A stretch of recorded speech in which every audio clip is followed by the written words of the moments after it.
Não é que não roda no notebook. Se o notebook for ligado ao Indragov, roda sim. A gente vê isso. Vou tentar me inteirar. Mas tem super funcionando o que eu tô falando, viu? A gente se compromete a pedir para checar essa informação e a CTI nos posicionar sobre isso. E mais um ponto levantado pela unidade sobre a expansão da Guarulhos, né? Eles querem participar desse debate, da expansão estratégica da unidade, da importância da cidade de Guarulhos, da atuação da Defensoria da cidade de Guarulhos, na necessidade de atuarmos em temas específicos, até que já reportados como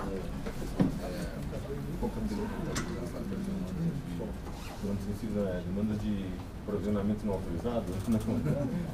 Essa aí. Ou demanda sensível? Demanda sensível. Saudar todos os aqui aprovados do quinto concurso, né? Vamos completar um ano já da posse, né, da grande maioria, mais de 1 ano e 3 meses vocês foram aprovados. Reiterar o pedido para acelerarmos o processo de distribuição de cargos. Muitas unidades precisam, né, do reforço dos defensores, dos futuros defensores que estão. Não há mais o perigo, né, de, com a posse, né, termos logo à frente um buraco. Os concursos já ocorreram, nós estamos aí finalizando o 6º concurso e a atuação e a vinda do restante aí do 5º concurso seria muito bem-vinda, né? Auxiliaria muito os defensores públicos, principalmente nas novas unidades que estão contando com esse reforço. Então, novamente parabenizar a organização de vocês, sabe, durante todo o tempo, né, de maneira muito sempre democrática, educada, sempre debatendo com todos os órgãos da Defensoria Pública, né, querendo discutir, não impor a posição de vocês, mas querendo sempre discutir e, de alguma forma, acelerar esse processo. Parabéns e podem contar, como sempre, com a associação nesse processo e sei que já houve resposta, debater um assunto aqui, né, mas aquilo que a gente puder fazer para acelerar, eu acho que é importante. Como eu disse, várias unidades precisam desde já desse apoio. Mas só mais 2 pontos que eu queria debater, que é o itinerante do coordenador. Eu acho que quando a gente for debater novamente a discussão de cargos, a gente chegou a debater, esse assunto foi vencido na última discussão de cargos, mas eu acho que, nos peitos que a FADEP já ouviu em algumas unidades, seria importante novamente pensarmos se é o caso de termos um itinerante para cada coordenador afastado. Né? São afastamentos fixos, afastamentos que sempre irão ocorrer, né? Esses afastamentos impactam, né, perenemente as unidades, então, as regionais. Então, acho que é importante nos debruçarmos sobre o tema e pensarmos numa proposta alternativa, mesmo se é o caso de termos aí um afastamento para cada coordenador afastado. E, por fim, semana passada, Renato trouxe aqui a informação de que a regulamentação do gozo da licença-prêmio iria ocorrer até o final do mês, né? Deu um prazinho, não vou dizer se foi até o final do mês, ou se precisaria mais de um mês, mas disse que dariam resposta nessa semana. E aí, importante darmos essa resposta, alguns defensores já pediram, né? E parece que o pedido está sobreestado por falta dessa regulamentação. Então, temos um posicionamento também sobre o tema. Obrigado. Mais um tema, reiterando também que o primeiro H colocou semana passada, são a renovação do convênio com os engenheiros. Muitos dos defensores públicos que estão atuando no juízo campeão estão tendo dificuldade para elaborar a petição inicial. Muitas petições estão voltando, o juiz pedindo para emendar, porque não estão detalhando, descrevendo bem o terreno, o imóvel, e é imprescindível a gente renovar esse convênio. Então, um pleito também de muitos defensores. Não só esse, mas convênios específicos para fazer perícias mais complexas. Claro. Então, em relação então, a Guarulhos, o Davi já posicionou. Essa questão da CTI, eu vou perguntar o que está acontecendo, vamos tentar resolver, não sei de fato se é essa proibição do PJ, se é a máquina, se são algumas, enfim, a gente tenta resolver isso. Essa questão do creche, que vocês sabem, a gente está tendo uma dificuldade pelos valores exorbitantes que estão pedindo, então nós tivemos uma reunião com a assessoria de convênios. A ideia foi a gente fazer um chamamento das entidades para interessadas para apresentarem propostas, para que a gente possa, então, chamar outros interessados, já que está se tornando absolutamente inviável o CREA. E a última coisa que você perguntou, foi sobre a licença-prêmio. Sim, você sabe que eu estava de férias ontem, cheguei ontem, fizemos uma reunião só para atualização. A Juliana está redigindo essa regulamentação para que a gente discuta numa próxima reunião, mas em breve a gente vai fazer isso. Está tudo indo, nós vamos regulamentar, só uma questão realmente técnica. Só a questão dos convênios, o Salvo Engano, não sei se foi o Davi ou o Renato, falaram que solicitariam a assessoria que nos mandasse como estão os andamentos, quais foram as emergências e tal. Era isso, não era? O Renato falou só cobrar isso, para a gente saber exatamente qual era essa diferença, qual que é o empecilho. Porque eu já insisti também que os valores eram pagos muito baixos mesmo, e as perícias eram cada vez piores, a qualidade estava muito ruim, e eles falavam do preço mesmo, não dá para fazer coisa, não dá para tirar isso de pedra. Só para a gente saber mesmo que A ideia então foi fazer um chamamento de outros serviços que possam suprir as atividades do CREA. A gente vem interessados, nós vamos fazer isso para agora alguns convênios que nós temos. Mas eu vou me atualizar então com a assessoria de convênios, porque nós tomamos essa decisão antes das minhas férias, alguma coisa já deve ter andado. O Renato deve ter informações, deve estar procurando aqui e a gente traz a notícia na próxima semana. Bom, Juliana está inscrita também. Eu só vou fazer Moacir também. Bem, bom dia a todos. Eu tenho aqui, primeiro dizer, que acho que todos sabem que a Suécia recusou os Jogos de Inverno de 2020 porque eles entendem que há outras prioridades no país no gasto dos recursos públicos que não os Jogos. Coisa que o Brasil deveria seguir e não segue, mas nós somos o país do carnaval, importante ao oba-oba e não os direitos sociais. Mas na contramão disso, cumprindo apenas a sua obrigação, e espero que não seja de caráter eleitoreiro, o governo federal, e aí peço aqui a atenção de todos, até para que o núcleo das mulheres certamente já sabe, mas fazer uma ampla divulgação, o Sistema Único de Saúde vai fazer a vacinação do HPV, do papiloma humano, o vírus papiloma humano, das crianças de 10 a 11 anos. Então é importante que a Defensoria Pública, na medida do possível, faça a divulgação dessa circunstância na triagem, porque há um grande preconceito dos familiares em fazer uma vacinação numa menina de 10 a 11 anos em relação a uma doença que se inicia com a vida sexual, mas é a 4ª causa de morte no Brasil dentre as mulheres. Então, eu queria consignar a relevância desse avanço social e contar. Se não me engano, é de 10 a 13. A informação pode ser que seja aqui de 10 a 11, e fora disso, mulheres de qualquer idade que não são virgens ainda, E fazer a divulgação na medida do possível. Dizer que é totalmente procedente aí e me solidarizar com as questões trazidas pela Associação dos Defensores Públicos quanto à climatização das unidades, porque servidores, defensores e usuários vertem em água nesse momento, não dá para trabalhar, os ânimos se exaltam e está muito longe de um atendimento de qualidade e está muito longe também de ser um privilégio, uma regalia, porque se trata de questão de salubridade dos defensores públicos e daqueles que procuram os nossos serviços. Do outro lado, dizer também que os defensores que atuam no processo digital, eles continuam sofrendo aí com as limitações do Tribunal de Justiça. Insistir que não foi criado ainda o perfil do assessor dentro do sistema, de forma que, para um único certificado, o defensor público deve protocolizar as petições, ele deve subir com o certificado para as audiências, para assinar digitalmente. Enquanto ele está nas audiências, os estagiários não podem fazer nenhum trabalho administrativo, que não existe o perfil do assessor. Nós passamos boa parte do tempo, os defensores, público fazendo cadastro em sistema, enquanto os estagiários de direito fazem as peças jurídicas, porque houve uma total inversão do sistema. Então, o perfil do assessor tem que ser agilizado para a gente poder se valer desse recurso importante que são os estagiários, né? E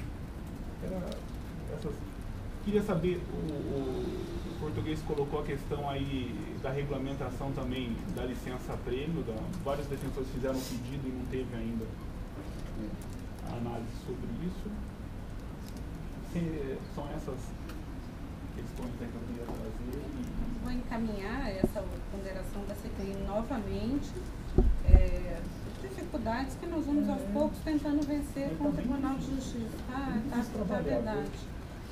Mas a gente tem insistido bastante e toda vez que é trazido aqui alguma questão, a gente se reúne, a nossa CTI vai constantemente ao tribunal, se reúne com a CTI do tribunal, mas vou reportar mais uma vez essa ponderação em relação à questão da vacinação. Acho uma ótima ideia acionar a assessoria de comunicação para que já pense numa estratégia para divulgação. Em relação à licença, como eu disse aqui, estamos trabalhando no ato já. Obrigado. Juliana? Bom dia a todas e todos. Eu vou fazer um relato, tentar ser breve em relação ao funcionamento do teleagendamento em Campinas e Vila Mimosa. Acho que nós tivemos uma piora nos problemas que a empresa vinha apresentando nessa última semana. Isso ocorreu exatamente porque a partir do dia 23 a empresa assumiu o teleagendamento de Guarulhos. Ao se fazer ali uma operação para transferência da linha de 0800, acabou que esse sistema ficou indisponível por 2 dias, se eu não me engano. O sistema ontem foi já recuperado, está em funcionamento, mas os problemas que a empresa vinha apresentando antes continuam. São problemas relacionados ao sistema, como a Daniela disse no início. Então, eles têm dificuldades em aplicar os nossos scripts de atendimento, de forma que, de fato, a prestação do serviço sofreu muito quanto à sua qualidade especialmente nas últimas 2 semanas.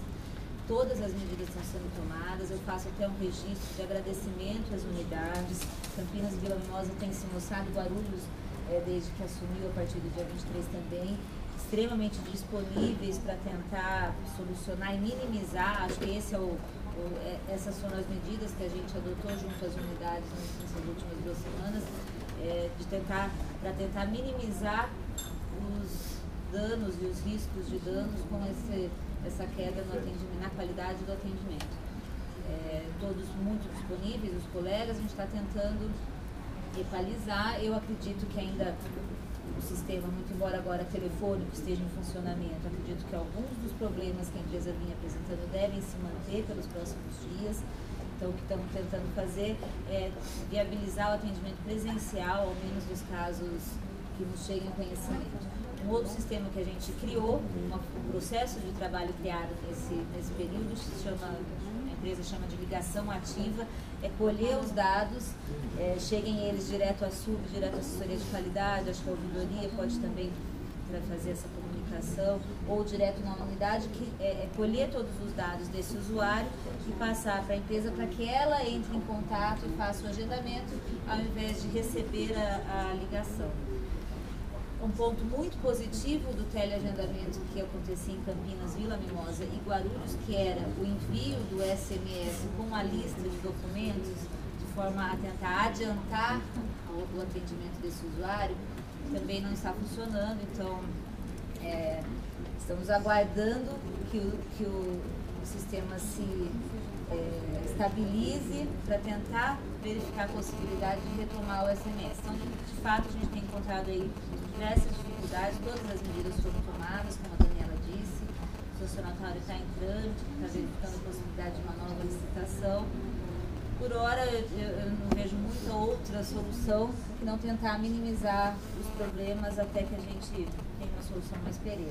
O conselheiro Ed Campinas deve ter vivenciado ali algumas das dificuldades. Um dos dias de atendimento era o coordenador do atendimento, então lidou com isso diretamente. De fato, todos os colegas muito prestativos para tentar solucionar e construir possibilidades conjuntas. Sobre o SAG e o ESAG, o relato que o colega trouxe, o Rafael também, de fato é muito difícil a criação desse perfil no SAG. Até onde eu acompanhei, esse espaço foi dado no ESAG, que já é a versão nova do peticionamento eletrônico que vem sendo instalada nas unidades, implantada nas unidades, pelo TJ. Essa opção não é nossa, é do Tribunal de Justiça. As tratativas para que o nosso acesso ao sistema SAG melhore continuam. A última tentativa, inclusive, requer ao Tribunal de Justiça a liberação do acesso ao SAG para todos os defensores públicos, não só para aqueles que atuam em comarcas onde há o peticionamento eletrônico pelo SAG, porque isso nos viabilizaria o acesso às decisões dos processos criminais, resolvendo de forma definitiva a questão da eficácia da central de flagrantes. Porque o criminal, onde existe, são poucas comarcas que nós temos peticionamento eletrônico, já está no ESAG. Ribeirão Preto é uma delas. Assim. Piloto, são 2 varas de Ribeirão Preto que estão digitalizadas no peticionamento digital. Mas, independente do peticionamento eletrônico, todo o sistema vem sendo alterado da antiga Prodesp para o SAG. Então, mesmo em comarcas onde nós não temos o peticionamento eletrônico, já temos o SAG. Então, é essa tentativa que agora a CTI vem mantendo como TJ, para viabilizar o acesso de todos os defensores. A primeira resposta foi positiva.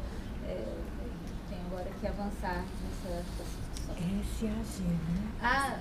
Licença prêmio, de fato, faço aqui minha culpa, eu sou a responsável por minotar aí o ato, isso será feito até o final do mês. Eu peço a compreensão dos conselheiros e dos colegas da terceira subdefensoria com a saída do assistente, está um pouco atribulada, mas eu quero lembrar que a administração e o RH não recebeu pedido algum, porque o que foi aprovado é a indenização pelo indeferimento de um gozo de licença. Então, nós não recebemos pedido de... Não é? Então, o que nós temos recebido, só se me permite, recebido são algumas manifestações de coordenadores questionando como se daria, se é possível aquele gozo ou não. E é isso que a gente tem analisado. O ato que se pretende editar simplesmente pretende fixar alguns critérios um pouco mais objetivos para nortear a posição dos coordenadores, de forma que eles saibam mais ou menos como conduzir a análise do caso concreto, se há ou não prejuízo naquele caso concreto, para então conduzir o processo dessa forma.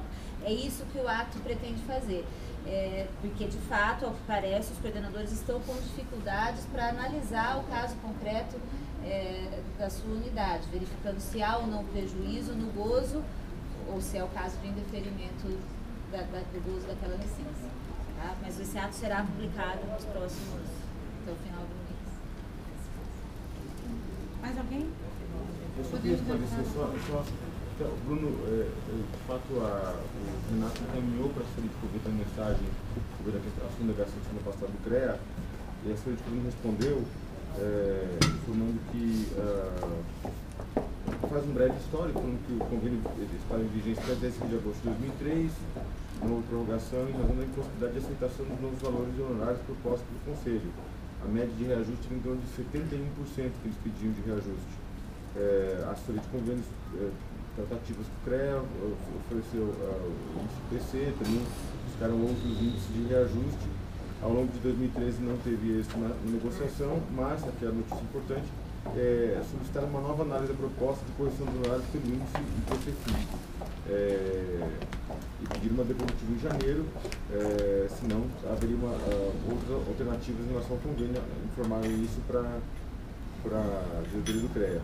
Na tarde de ontem, em resposta à mensagem, receberam um contato telefônico da assistente técnica do CREA, que sinalizou que a resposta daquele conselho será positiva, bem como solicitou que informasse sobre o número de solicitação de laudos que aguardam a restauração do convênio, para que possa definir a quantidade de dias por semana que cederão à servidora que auxilia a defensoria nesses expedientes. O envio formal da resposta positiva foi prometido por início da próxima semana. Eu estou aguardando essa resposta.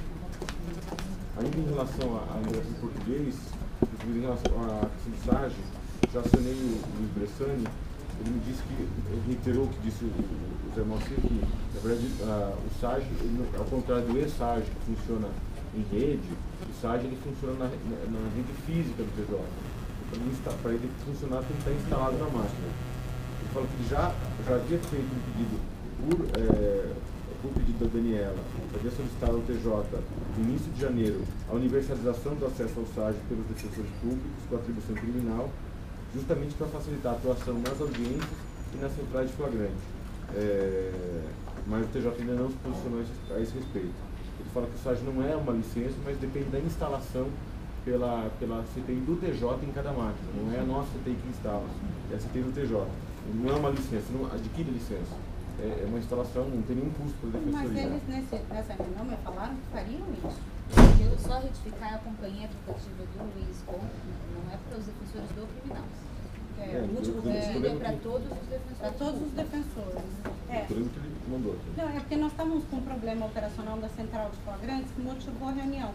Mas ficou combinado no tribunal que seria em todos os computadores e eles não viram o menor problema nisso. Daí para frente o Luiz entrou, eu não sei também como é que foi, mas a gente pode correr atrás disso, trazer uma resposta mais concreta, né? Tá bom? Então vamos ingressar na pauta, conselheiros. Ordem do dia.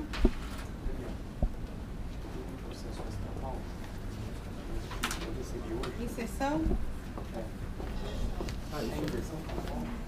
Só uma observação, até para a conselheira Fabiana entrou em contato comigo ontem, informando que ela pretendia trazer essa semana a revisão do voto do processo de promoção, mas ela teve um problema familiar, saúde familiar, e não foi possível, ela está em férias ainda, e não foi possível se dedicar a essa revisão. Então, ela acredita que na próxima semana ela consiga já trazer o voto do concurso de promoção, a revisão dela pronta. O seu é o 01014, pedido de afastamento para participação em curso que tem prazo, não é isso? Só terminando a análise, eu recebi o processo hoje. Tá. Então vamos fazer o seguinte, como ele está na pauta, vai haver a inversão, eu vou manifestando aqui aos conselheiros as urgências e na sequência a gente faz o seu quando você estiver apto. Estou terminando.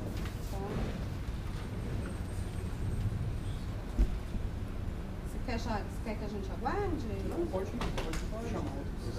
Conselheiros, eu queria pedir então a inversão também, queria sugerir inversão só para leitura do voto vista do conselheiro José Moacir no processo relativo às diárias, para que a gente possa, o conselho, se posicionar e resolver essa pendência. Pode ser? Então, CSDP 360 de 2013, segundo a Subdefensoria propôs, é uma alteração da deliberação 13, conselheira Juliana, que já preferiu o voto, conselheiro José Moacir de vista, está com a palavra para suas considerações. Então, senhores conselheiros, eu pedi vista dos autos para ver quais eram os fundamentos, que o pedido, me parece, apresenta são dois pedidos, na verdade, de readequação do escalonamento e da retroatividade. Então eu pedi vista para analisar quais seriam esses fundamentos e se eles seriam amparados aí por elementos documentais, indicando, por exemplo, a ausência de previsão orçamentária, o impacto orçamentário no sentido de manutenção do atual escalonamento. Esse estudo não há. Então, quando se fala aqui em otimização dos recursos públicos, esse conselheiro não encontrou nenhum respaldo nesse sentido que pudesse sensibilizá-lo. Quanto à retroatividade, que era o pedido juridicamente que mais me assolava a curiosidade, eu também não encontrei nenhuma linha, nenhuma palavra a permitir a retroação desses efeitos, contrariando o que determina a Constituição Federal. Então me parece que a administração acabou se enveredando aí no que a administração geral do Brasil acaba se fazendo em relação aos direitos fundamentais, né? tentou aí passar por cima do direito da garantia fundamental do ato jurídico perfeito, não fundamentou. Se passasse pelo colegiado as pessoas que buscassem a iguarida ao Poder Judiciário, e esse defensor aqui, esse conselheiro, não encontrou nenhuma fundamentação. Gostaria, a administração possui aí nomes de peso na área jurídica, poderia fazer uma construção bem adequada sobre o fenômeno da retroação e a nossa Constituição. Mas vou sair do colegiado sem essa curiosidade satisfeita. Então, por esse motivo, principalmente por inexistir aqui qualquer estudo de impacto orçamentário que pudesse sensibilizar a sempre atenta responsabilidade deste conselheiro. Não houve. Então, em razão disso, e principalmente por entender que estão presentes ali os elementos indenizatórios e cumprindo o que diz a lei estadual, eu voto contra a proposta, seguindo também o conselheiro Luciano. Voto contra a proposta na sua totalidade. Não, estou devolvendo sem voto, é voto tá vista. Sem voto? É. Bom, em discussão. Na verdade, eu acho que a questão transcende o aspecto orçamentário e eu acho que vai no aspecto finalístico da diária, da finalidade que a diária se propõe. É importante ressaltar que lá atrás, quando a concepção da diária, tal qual ela foi delineada, foi criada pelo Conselho, transcendendo a rigidez do dispositivo legal, foi justamente porque a diária, naquele momento, e esse foi o móvel, esse foi o fato gerador que impulsionou o Conselho a agir daquela maneira, ou seja, esse foi o pau que bateu em Francisco, que a diária naquele momento não arcava, não poderia arcar com a finalidade a qual a diária se destina, que é justamente garantir ao defensor ou ao servidor a retribuição pelos valores que ele despende no deslocamento em serviço. Ou seja, naquele momento o valor da diária não era suficiente para fazer frente a esses valores que o defensor tinha na sua atividade funcionando.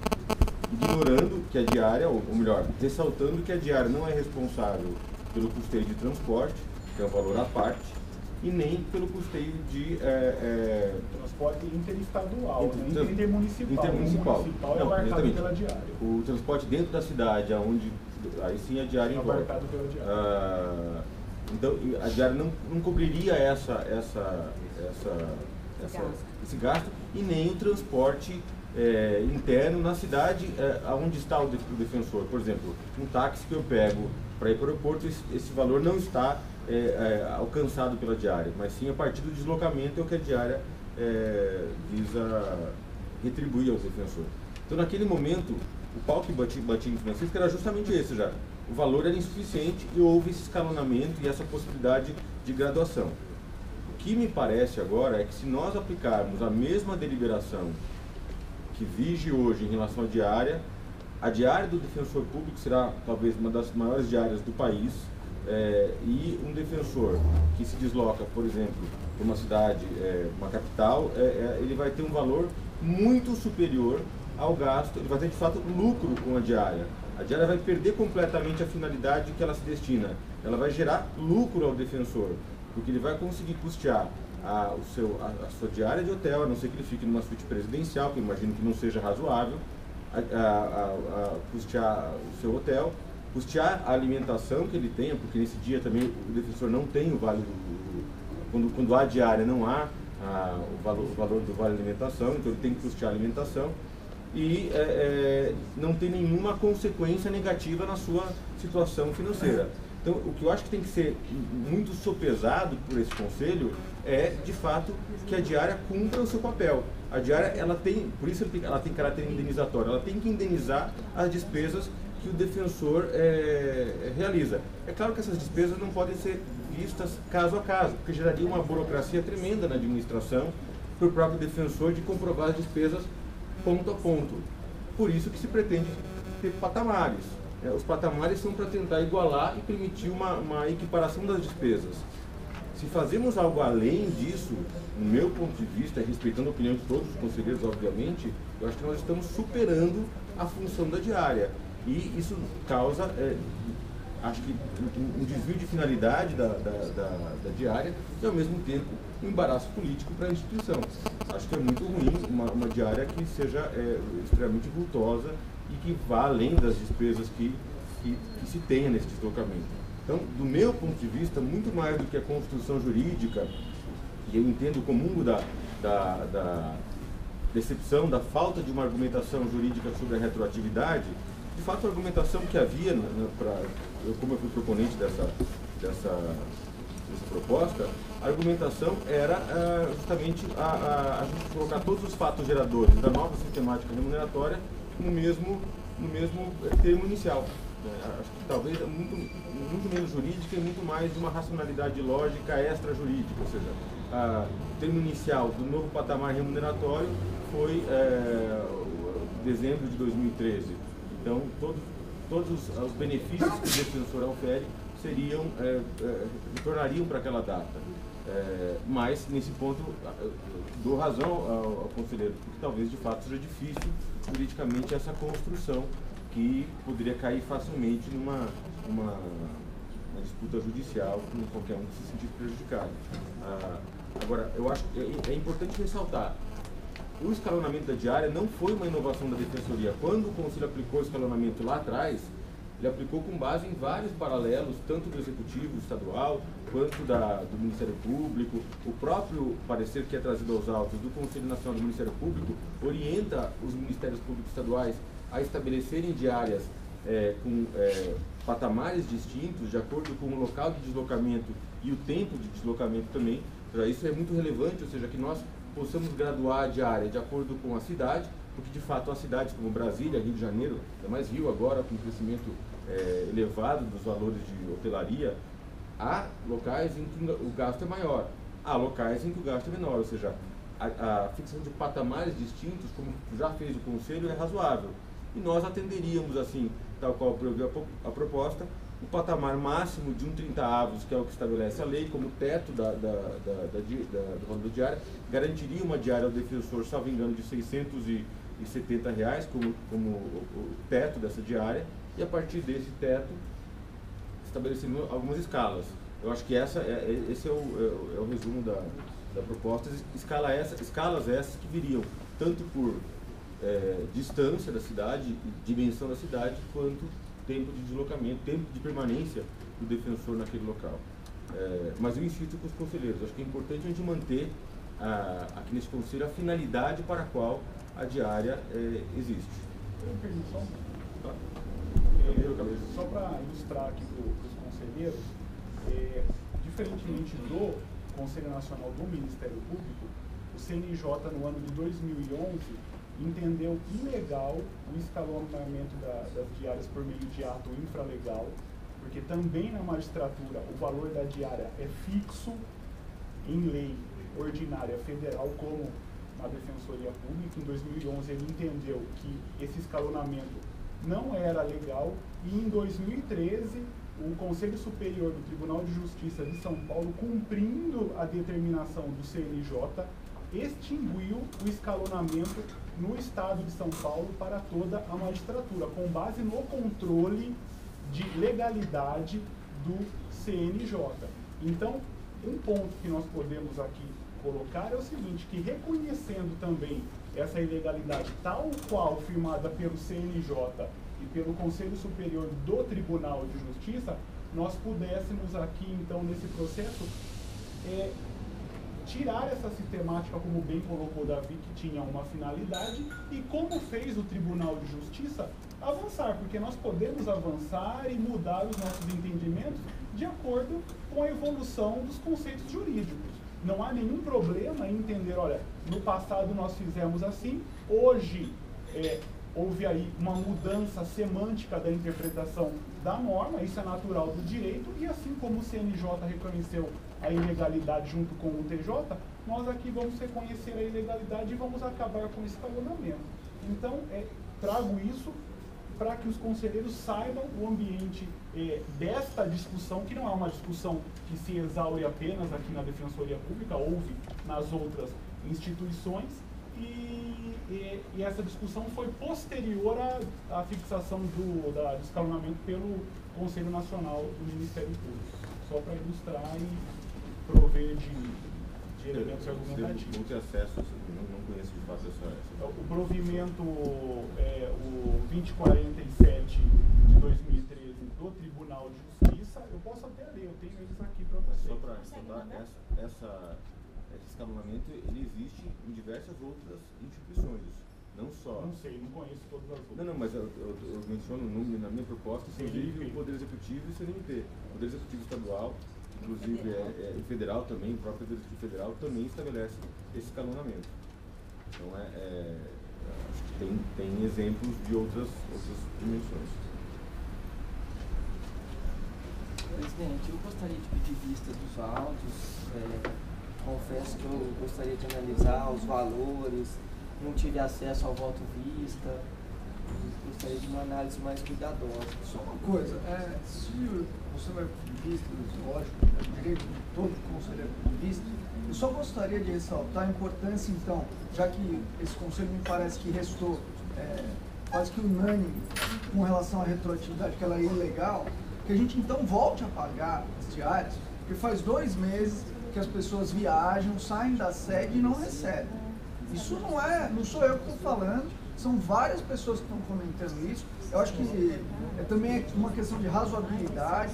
Se a diária tem uma finalidade que é custear aí as despesas, então vamos pagá-las enquanto esse processo não é definido aqui. Acho que é possível uma discussão maior, uma aprofundamento. Os conselheiros entendem que a gente pode continuar discutindo. Você quer pedir vista ou quer discutir? Não, eu quero, mas isso não impede uma discussão maior. Os conselheiros entendem que podemos vencer essa discussão hoje aqui, porque a questão se a questão ficar na retroatividade, a administração também não se opõe.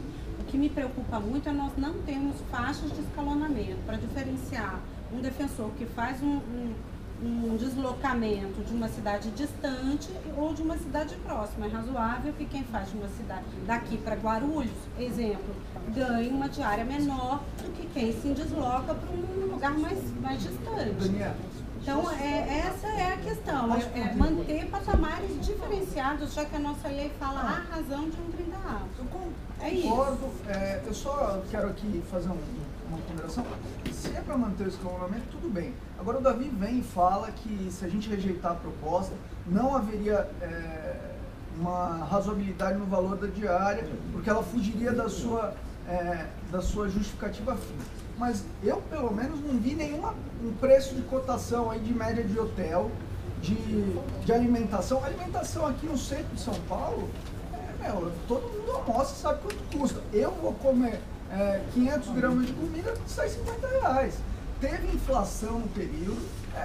Será que tudo isso foi mostrado? O que eu venho aqui reclamar é que, enquanto conselheiro, eu não fui munido de elementos para tomar uma decisão consciente. O simples fato de você vir aqui, Davi, e falar isso, pode sair bem no discurso, mas para mim fica difícil, né? Eu fico chateado de ter que tomar essa decisão sem elementos, sem a menor razoabilidade, e aí vira uma decisão puramente política. Vou acreditar no que o Davi está falando, ou vou simplesmente rejeitar, e aí quando for da conveniência a gente faz essa pesquisa, traz aí e a gente vê.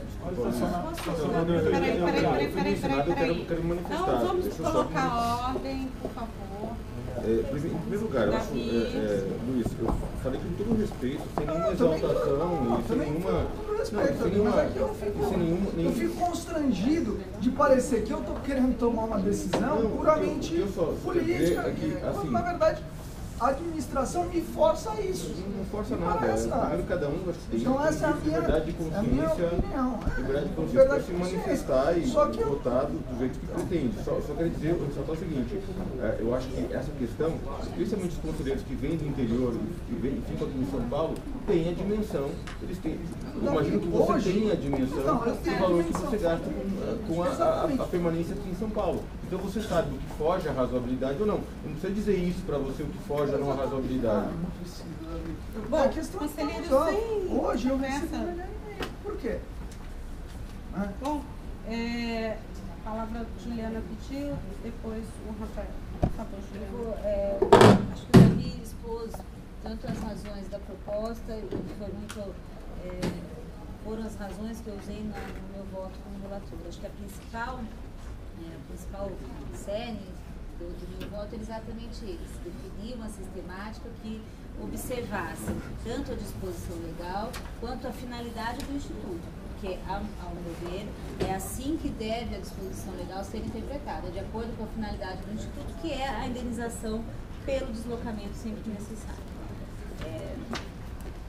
O conselheiro disse da ausência de estudo de impacto. Acho que se esse é um anseio deste conselho, não há problema algum isso ser trazido aos autos. Não sei se para o conselheiro isso supriria o que sentiu de falta do... Eu vou chegar no tudo isso também. Então, em relação a isso, ao estudo de impacto orçamentário da Defensoria Pública, em relação à falta de estudo ou de apresentação de estudo sobre a razão da parametrização ou do escalonamento de distância... O escalonamento eu concordo. Posso, por favor? Na realidade, isso não foi trazido com estudos de hospedagem. Por quê? Porque as instituições, os decretos que nós fundamentamos esse escalonamento em decretos que existem, decreto estadual, decreto do Executivo Federal e em algumas outras instituições. O exemplo era o Conselho Nacional do Ministério Público. Esse estudo foi feito por essas instituições antes da normativa. Nós utilizamos o mesmo parâmetro. Se há outra proposta, eu estou totalmente aberta, tenho certeza que a administração inteira, se há outra proposta de escalonamento, porque se discorda das faixas de escalonamento, ou se o fato de nós termos usado como parâmetro outras instituições não é suficiente para o convencimento, então vamos verificar as faixas de escalonamento, não há problema algum. Disse até informalmente para alguns, a única divergência entre a faixa proposta por nós, as faixas de escalonamento propostas por nós e de outras instituições é a cidade do Rio de Janeiro.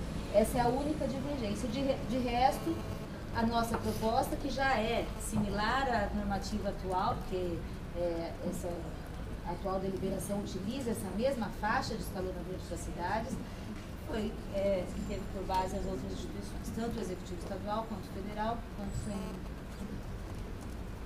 o Acho que só é o meu último ponto.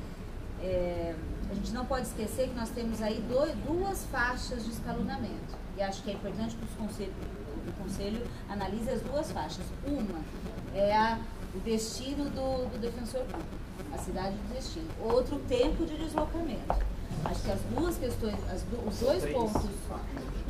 Não, 3 faixas dentro dessas, mas 2 eixos de escalonamento. Um eixo trata do tempo de deslocamento por conta da distância e outro a cidade do destino. Então, acho que nós falamos aqui do escalonamento pela cidade de destino, porque é São Paulo e não Brasília, mas tem também aí o tempo de deslocamento. Acho que é razoável, considerando o Instituto da Diária que visa a indenização, que o colega que se desloque 1 hora do seu local de locação tem uma diária diferente daquele que tem a pernoite. O tempo de deslocamento parece evidente que gera uma diferença. Eu até vou fazer uma proposta antes de você falar. Primeiro, gostaria que a Sara passasse para todos, para ver se todos têm conhecimento da tabela. Segundo, não há oposição nenhuma se o Conselho está todo coerente e uníssono no sentido de não aplicar retroatividade. Lamento por uma questão, enfim, que para nós seria conveniente, mas nos rendemos a esse argumento. Se há um consenso, me parece que não, porque o Moacir já discorda, mas se há um consenso de que deve haver um escalonamento para não tornar o que é desigual, né, ainda pior, que é a situação de um defensor que vai se deslocar daqui para Guarulhos, ganhar o mesmo valor de um defensor que tem que ir para Ribeirão Preto e pernoitar, se todos concordam com essa premissa, ou se alguns, a maioria, eu proponho que a gente se debruce na proposta. Para nós é importante a aprovação disso. Se não for possível hoje, que o conselho, um conselheiro nos traga então uma proposta alternativa, porque o conselheiro Moacir não trouxe voto com proposta, ele apenas rejeita a nossa proposta e sustenta que deve ser estabelecido um valor único, que é de 1/30 do valor inicial do salário do defensor público, que é 600 e tantos reais. E, não está propondo. Estou dizendo que seria um meio termo, mas não estou propondo. Estou rejeitando integralmente Não, mantém a deliberação com o aumento. É isso. Coincidência do valor do nível. Se os conselheiros entenderem que é possível chegarmos a um consenso hoje, que seja um meio termo, que contemple um discurso que para nós também é importante, da finalidade, que eu acho que é de todos aqui, que ninguém aqui é evidente está querendo se completar, isso não é possível pensar. As pessoas precisam ser ressarcidas nos seus gastos.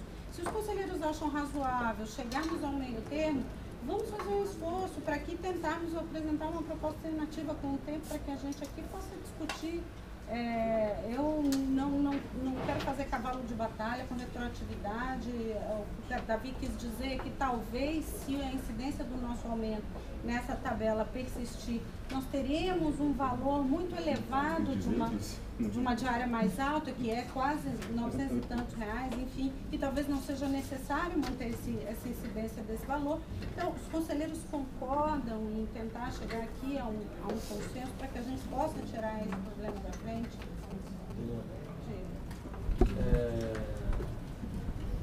A questão, eu concordo tudo que você falou até agora, acho que existe esses consensos, tal, em questão da necessidade de ter o escalonamento. Agora, se a gente partir então para votar, eu acho que a gente precisa de dois elementos. E esses elementos eles precisam estar subsidiados, e acho que realmente isso não veio na proposta. Né? A questão orçamentária, ela foi dita num outro momento, tá? Eu sei que aqui vocês estão se pautando mais na questão da finalidade do instituto.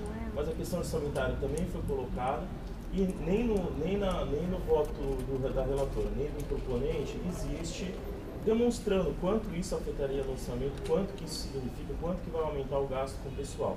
Não existe, não foi mostrado isso. Então, se os conselheiros tivessem convencido que isso, pelo menos eu, compromete muito o gasto com o pessoal, tá? É uma forma de convencimento. Agora, simplesmente a administração, isso afeta o orçamento, mas a gente não tem dados, a gente queria ver, eu pelo menos queria ver se realmente afeta.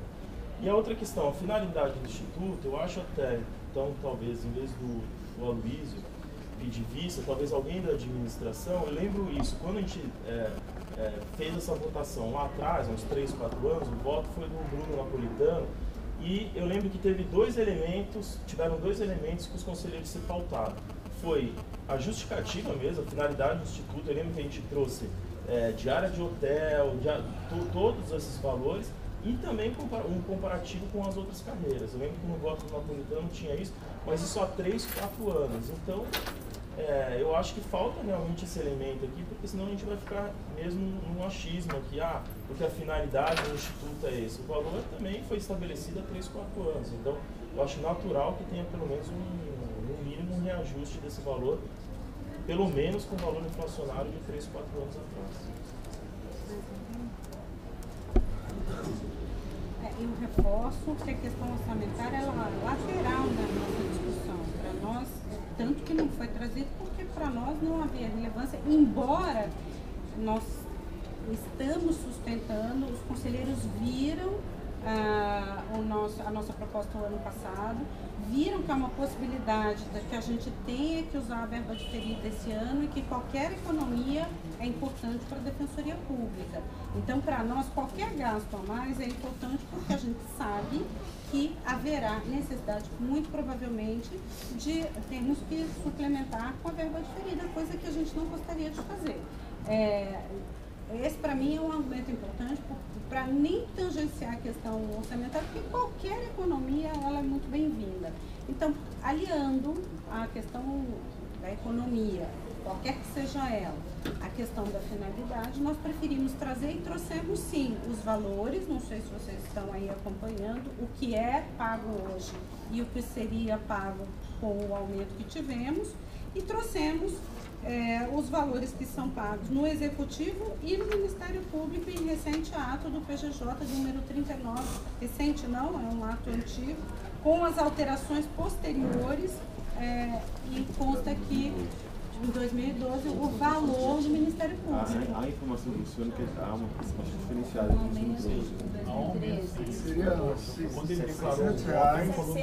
para deslocamentos acima de 60 quilômetros e metade disso para deslocamentos inferiores a 60 quilômetros. Mas eu não, de fato, eu procurei essa informação no site do Ministério Público e não localizei o único ato que havia sabe, a minha pesquisa foi no site do Ministério Público, não foi no DRH do órgão, né, mas foi apenas esse valor que constava na... Então, nós temos a tabela do que nós pagávamos até o fim do ano, antes da incidência do nosso aumento, e o que isso significa com o aumento, o que seria com o aumento e quanto vai ficar com a proposta que a gente faz. Aqui estão os valores. Uma proposta que vai de R$ 400 a R$ 614. Os conselheiros não estão habilitados a votar, a gente pode construir alguma proporcionalidade, há alguma proposta alternativa?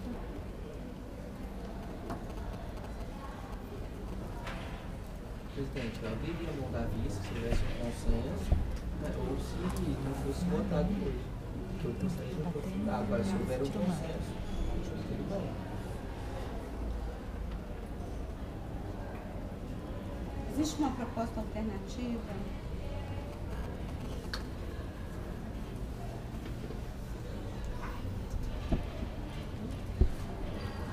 Eu me disponho, caso tenha os conselheiros, uma conversão de urgência, trazer inclusive valores médios de hotelaria, hospedagem,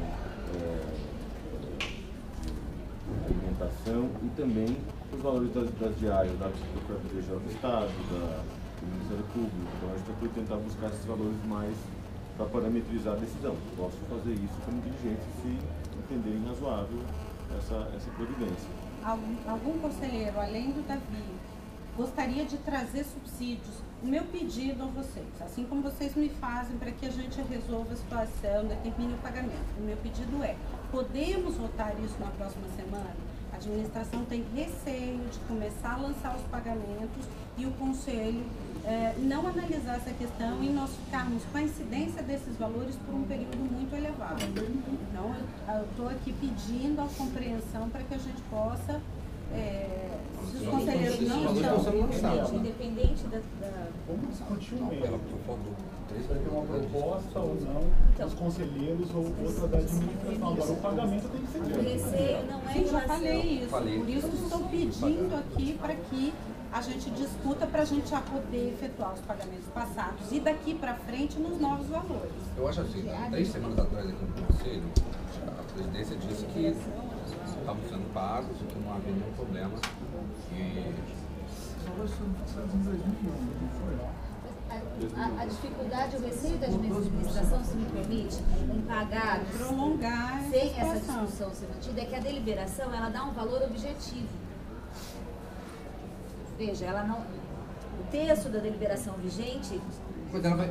Mas, Juliana, eu estou indica um valor objetivo. Nós pagarmos Mas se o Conselho demorar um mês, nós vamos continuar pagando nesses valores com que estão definidos, que não então, o que a gente quer é um compromisso, minimamente, do Conselho de que a gente paga imediatamente, mas que isso não se prolongue. A Juliana me pediu ontem para trazer o voto. Eu agradeço. Está aqui. É isso. Agora, o objetivo, pelo menos o meu, não é de retardar nada. Não, podemos fazer isso na próxima semana. Do Luiz também não. Agora tem que pagar o que está incidido. Não tem cabimento. Então, eu estou me comprometendo.